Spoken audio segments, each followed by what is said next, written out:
Hello po.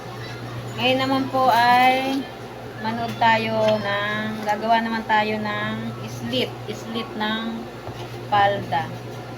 Ayusin natin yung sa likod, yung pinaka-overlap niya. Ito po yung dulo ng biyak. Tapos dito natin tutusok yung karayom. Ayusin po ulit natin, i-flat natin. Tahiin na po natin. Ganyan. Okay, ganun po, Tapos, yung ipiprepare po natin tong pag ng home hem button. Yung pong allowance niya 2 inches. Ang tupi po ay 1 and a half. Kukuhanin po natin yung tupi ng 1 and a half. Ayan, tapos babalik ta rin natin.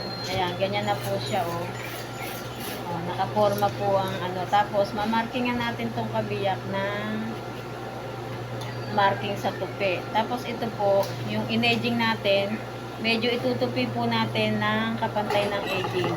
Ay.